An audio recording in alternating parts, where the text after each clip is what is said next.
इस कहानी की शुरुआत में हमें जेक नाम के आदमी को दिखाया जाता है जो पिछले 6 सालों से प्रायोयान में स्पेस ट्रेवल कर रहा होता है क्योंकि आरडीए कंपनी उन्हें मेंडोरा ग्रह पर लेकर जा रही होती है। जेक एक जमाने में आर्मी में हुआ करता था और उसने बहुत खतरनाक लड़ाइयाँ भी लड़ी थी, लेकिन एक लड़ाई में उसकी टांगे टूट चुकी थी और वो अपना इलाज करवाना चाहता था, लेकिन उसके पास पैसे नहीं थे। लेकिन जेक का भाई टॉमी एक साइंटिस्ट था जो इसी मिशन पर काम कर रहा था, लेकिन इस मिशन पर जाने से एक हफ्ते पहले ही किसी शख्स ने उसे गोली मार दी थी। इसी वजह से जेक को इस मिशन में लिया गया था क्योंकि जेक का डीएनए टॉमी से मिलता था और टॉमी पर इस कंपनी ने काफी पैसा लगवाया था। प्रायोयान पेंडोरा ग्रह के बहुत नजदीक पहुंच गया होता है और फिर उन सभी लोगों को स्पेस शटल से पेंडोरा ग्रह पर लेकर जाया जाता है जो बिल्कुल अर्थ की तरह ही एक प्लेनेट होता है। और यहाँ पर भी आरडीए कंपनी बड़ी बड़ी मशीनों की मदद से जमीन से खनिज तत्व निकाल रही होती है और वहाँ पर आरडीए ने पूरी कंपनी बनाई होती है। स्पेस शटल वहाँ पर लैंड हो जाता है। वहाँ उतरने से पहले ही उन्हें ऑक्सीजन मास्क पहना दिए जाते हैं क्योंकि मेंडोरा का वातावरण पूरी तरीके से अलग होता है। फिर उन सभी को बेस में लेकर जाया जाता है। सबसे पीछे जेक होता है क्योंकि उसके पैर टूटे हुए थे,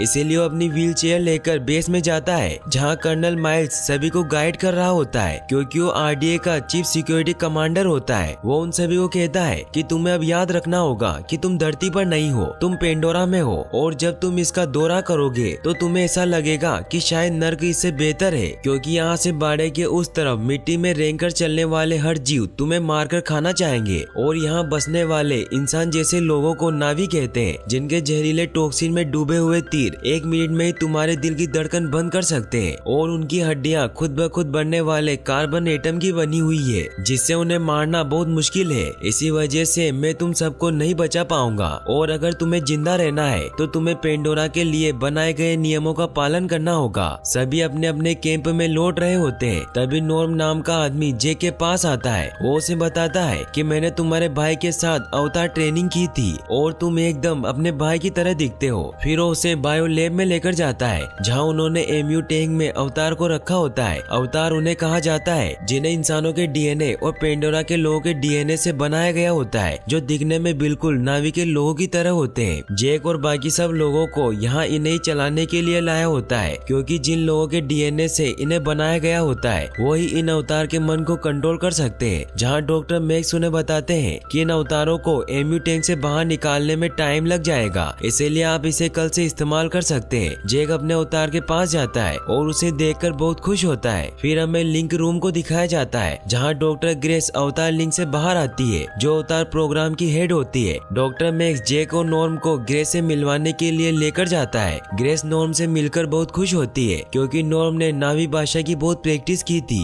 और उसे बहुत अच्छी तरीके से नावी भाषा आती थी। लेकिन ग्रेस जेक से खुश नहीं होती, इसीलिए वो उसे कहती है कि मुझे तुम्हारी जरूरत नहीं है, मुझे तुम्हारा भाई चाहिए क्योंकि उसने इस मिशन के लिए 3 साल ट्रेनिंग ली थी। तो जेक उसे कहता है कि वो मर गया है। तो ग्रेस उसे पूछती है कि तुमने कितने साल की लैब ट्रेनिंग ली है। तो जेक कहता है कि मैंने बस लैब में एक बार मेंढक काटा था, जिससे ग्रेस को बहुत ज्यादा गुस्सा आता है और वो आरडीए कंपनी के हेड पार्कर के पास जाती है और उसे कहती है कि मुझे एक वैज्ञानिक चाहिए था, ना कि कोई 10वीं फेल फौजी। तो पार्कर उसे कहता है कि वो हमारे लिए लकी साबित हुआ है क्योंकि वो एक नौसैनिक है। तो ग्रेस कहती है कि मुझे एक और बंदूक के शौकीन की जरूरत नहीं है। तो पार्कर उसे समझाता है कि तुम्हें नावी के लोगों के दिल और दिमाग जीतने हैं और हमारा यही मकसद है, इसीलिए हम उन्हीं की तरह बातें करेंगे और उन्हीं की तरह दिखेंगे तो हम पर भरोसा करेंगे। लेकिन कितने दिन बाद, क्योंकि उन लोगों से हमारे रिश्ते तो दिन ब दिन बिगड़ ही रहे हैं। तो ग्रेस कहती है कि अगर तुम उन पर मशीन गन चलाओगे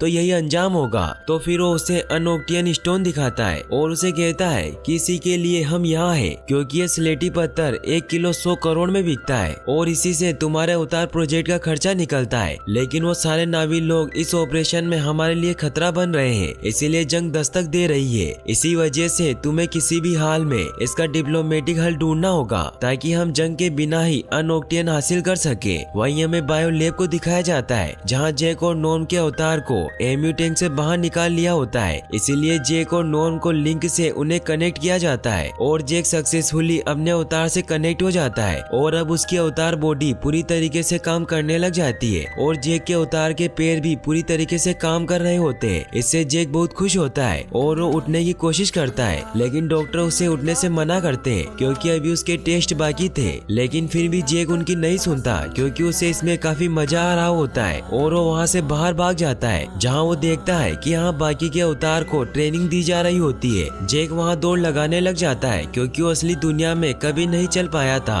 तभी डॉक्टर ग्रेस अपने अवतार में वहाँ आती है और वो जेक के अवतार पर इतना अच्छा कंट्रोल देखकर बहुत खुश होती है। फिर वो सभी अवतार कैंप में सो जाते हैं, जिससे वो असलियत में उन अवतार से डिस्कनेक्ट हो जाते हैं। फिर जेक ट्रूडी से मिलता है जो लड़ाकू जहाज की पायलट होती है। वो जेक को कर्नल के पास ले जाती है क्योंकि कर्नल ने जेक को मिलने के लिए बुलाया होता है। कर्नल उसे कहता है कि मैंने तुम्हारा रिकॉर्ड मंगवाया था, जिससे मुझे पता चला कि तुम काफी खतरनाक जंग लड़ चुके हो, लेकिन हमारी ये जंग कुछ और है। फिर उसे बताता है कि पहले मैं एक फौजी जासूस था और मुझे एक भी खरोच नहीं आई, लेकिन जब मैं पहली बार यहाँ आया तो मैं जख्मी हो गया। फिर उसे कहता है कि यह अवतार प्रोजेक्ट बेकार है, इसीलिए मैं चाहता हूँ कि तुम नावी के लोगों को अंदर से जानो और उनके बीच में रहकर उनका भरोसा जीत लो, क्योंकि मैं जानना चाहता हूँ कि उनकी मदद कैसे ली जाए और ना दे तो उन्हें मजबूर कैसे किया जाए। तो जेक कहता है कि क्या मैं अभी भी डॉक्टर ग्रेस के साथ हूँ? तो कर्नल कहता है कि हाँ, तुम उसके साइंस के नमूने बनकर रहोगे, इसीलिए मुझे जो चाहिए वो तुम मुझे ला दो और जब तुम घर लौटोगे तो मैं तुम्हारे असली पेट ठीक करवा दूंगा। तो जेक हाँ कर देता है। फिर अगले दिन हमें दिखाया जाता है कि जेक और नॉर्म को अवतार से लिंक किया जाता है और फिर वो अपने अवतार के रूप में डॉक्टर ग्रेस के साथ पेंडोरा जंगल पर रिसर्च करने के लिए निकल जाते हैं, जो ट्रूडी के हेलीकॉप्टर में आगे बढ़ रहे होते हैं। पेंडोरा का जंगल बहुत ही घना और खूबसूरत होता है। वो जंगल में एक जगह लैंड करते हैं जहाँ जेक और नॉर्म डॉक्टर ग्रेस के साथ जंगल को एक्सप्लोर करने लग जाते हैं। ग्रेस और नॉर्म पेड़ों के सैंपल लेने लग जाते हैं, लेकिन तभी जेक आगे बढ़ जाता है और एक जानवर जेक पर अटैक करने के लिए उसकी तरफ दौड़ता है। तो जेक भी उस पर अटैक करने लगता है, लेकिन अचानक से वो अवतार रुक जाता है और जेक को लगता है कि वो उसे डर रहा है, लेकिन जब वो पीछे मुड़कर देखता है तो उसके पीछे बहुत ही खतरनाक जानवर होते हैं। वो जेक पर हमला करने के लिए उसके पीछे बढ़ जाते हैं। ये देखकर जेक उस पर गोली चलाने लग जाता है, लेकिन वो उसकी गन पकड़कर दूर फेंक देता है, जिससे डरकर जेक वहाँ से भागने लग जाता है और वो एक झरने से नीचे पानी में कूद जाता है, जिससे वो उस जानवर से अपनी जान बचा लेता है। लेकिन अब वो ग्रेस से काफी दूर आ चुका होता है, इसीलिए वो जंगल में आकर अपने चाकू की मदद से एक भाला बनाता है ताकि वो खुद को जंगल के जानवरों से प्रोटेक्ट कर सके।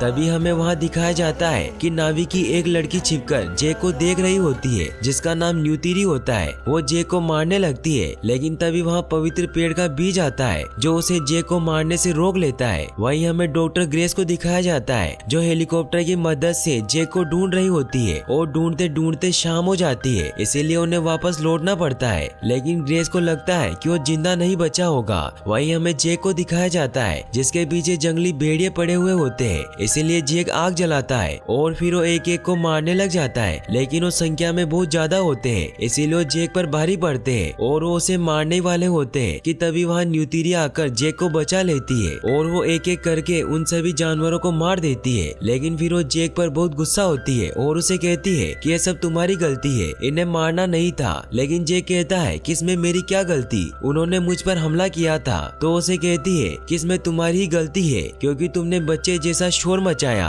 और तुम समझते नहीं कि क्या करना है। तो जेक कहता है कि अगर तुम्हें अपने जंगल के दोस्त इतने ही प्यारे हैं तो तुमने मुझे क्यों बचाया। तो न्यूतिरी कहती है कि मैंने देखा कि तुम्हारा दिल मजबूत है और तुम्हें कोई डर नहीं है, लेकिन तुम एक नादान बच्चे जैसे बेवकूफ हो। फिर वो वहाँ से जाने लगती है, लेकिन जेक उसके पीछे जाता है और उसे कहता है कि अगर मैं बच्चे जैसा हूँ तो तुम मुझे सिखाती क्यों नहीं। तो वो कहती है कि तुम आसमानी लोग हो और तुम सीख नहीं सकते क्योंकि तुम कुदरत को हमारी तरह देख नहीं सकते। तो जेक उससे पूछता है कि तुमने हमारी भाषा कहाँ से सीखी, लेकिन वो उसे कुछ नहीं बताती और उसे यहाँ से जाने को कहती